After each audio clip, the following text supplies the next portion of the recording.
It was a crisp autumn evening when the cracks in my world began to show my wife.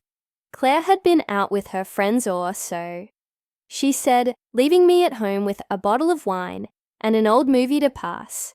The time we'd been married for 7 years, long enough to know each other's rhythm, habits and tells. That night something was different. Her voice on the phone had been too bright, her laughter too forced, but I brushed it off, reminding myself not to overthink. She walked through the door just after midnight, giggling like a teenager, sneaking back. After curfew, her cheeks were flushed, her hair slightly disheveled, and she carried the distinct scent of someone else's cologne. My stomach churned, but I forced a smile, acting as though nothing was amiss. Kla flopped onto the couch, kicking off her heels, and looked at me with a carefree grin.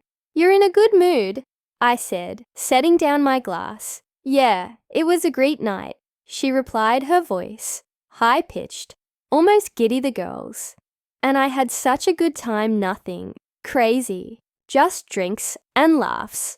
I nodded, studying her closely, glad to hear it. As the night wore on, I noticed she avoided my gaze and clutched her phone like a lifeline. Suspicion crept in, but I said nothing. Confrontation wasn't my style. Not yet anyway. Instead, I decided to wait and observe. After all, trust was the foundation of our marriage. Or so I'd believed. The next morning, Claire was soon usually cheerful, humming as she prepared breakfast. Her phone buzzed repeatedly, but she made no move to check it. When she left the room, I couldn't resist. I picked up the phone, heart pounding, and unlocked it. We knew each other's passcodes. One of those little signs of trust that now felt like a cruel joke. The messages were damning. "Last night was amazing." One, "I can still feel your touch." My vision blurred as I scrolled through the stream of texts. From a contact named M, there were photos too, taken in a dimly lit hotel room. Claire laughing, glass in hand, draped across a man I didn't recognize. My world shattered in an instant. The betrayal was like a physical blow, stealing my breath. I placed the phone back where I'd found it, forcing myself to remain calm. Rage would come later. For now, I needed Claret, a plan. Claire returned to the kitchen, oblivious to my discovery. She kissed me on the cheek and handed me a plate of eggs, her smile as radiant as ever. How could she pretend everything was fine after what she'd done? Over the next few days, I became a ghost in my own home, watching, listening, piecing together the extent of her deceit. The one-night stand, as I soon learned, was anything but harmless. It wasn't even a one-time occurrence. Claire and Mem had been meeting for months, stealing moments I thought were ours. The rage simmered beneath my skin, but I didn't confront her, not yet. Instead, I focused on gathering evidence, documenting everything, texts, photos, even the receipts she carelessly left in her purse. My plan began to take shape, and with it a sense of grim satisfaction. On the surface, I was the same devoted husband. I cooked her favorite meals, laughed at the jokes, and even planned a weekend getaway, just the two of us. Claire seemed relieved, as if my attentiveness absolved her of guilt. Little did she know I was laying the groundwork for her downfall. The weekend trip was my masterpiece. I booked a cabin in the mountains, secluded and picturesque. Claire was thrilled, gushing about how much she needed the escape. I packed our bags, ensuring everything was perfect, even the hammer equipment. A new hobby I'd taken up came along. She didn't question it. The first night was magical, at least on the surface. We drank wine by the fire, reminisced about our early days, and even shared a dance under the stars. But my mind was elsewhere, focused on the culmination of my plan. The next morning, told CLA I wanted to take some photos of the scenery and suggested she sleep in. She agreed, snuggling deeper into the blankets as I grabbed my gear and headed out. Only I didn't take landscape shots.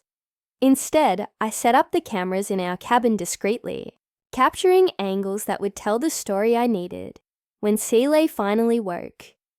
I suggested a hike, claiming I'd found a beautiful spot nearby.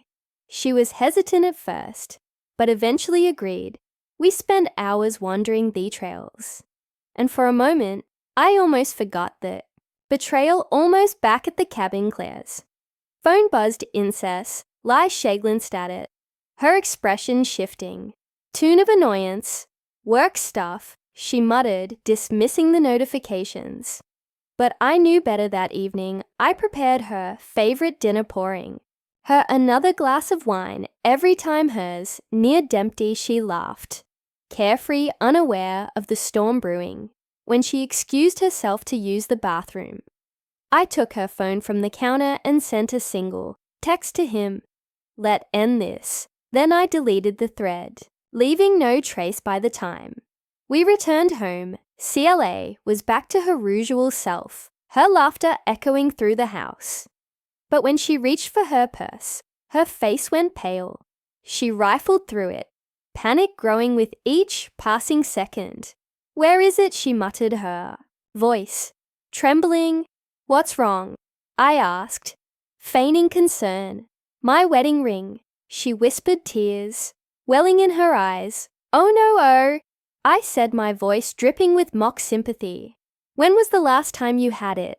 She looked at me, her expression a mix of guilt and desperation. I don't know. It must have taken it off somewhere. I hidden it, of course.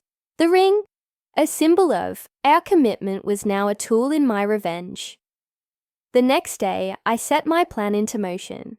I'd prepared a file meticulously, organized, detailing her affair, in excruciating detail, photos, messages, even the receipts. I left it on the kitchen table, knowing she'd find it when she did. The color drained from her face. What is this? She asked, her voice barely a whisper. The truth. I applied something you've been hiding from me for months, she stammered, trying to explain, to justify. But I held up a hand, silencing her. I don't want your excuses, CLA. I want you to leave her. Eyes widened, tears streaming down her cheeks. Please, we can work through this.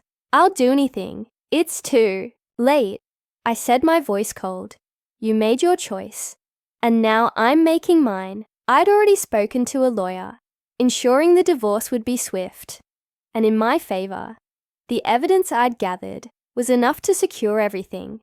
The house, the car, even the savings. Claire had no idea what hit her as she packed her bags, sobbing. I felt no remorse. She destroyed our marriage, our trust. This was justice. In the weeks that followed, I moved on, rebuilding my life piece by piece. Claire, on the other hand, struggled. Mem had ghosted her, leaving her to face the consequences alone. Friends we'd shared distanced themselves, siding with me once they learned the truth. She'd lost everything one evening as I sat on the porch, sipping a glass of whiskey. I reflected on the past few months. The pain of betrayal was still there, a dull ache in my chest, but so was sense of triumph. I'd taken back control, refusing to be a victim. Claire's slaughter haunted me no more. It was replaced by the sound of my own laughter, born of freedom, resilience, and the sweet taste of revenge.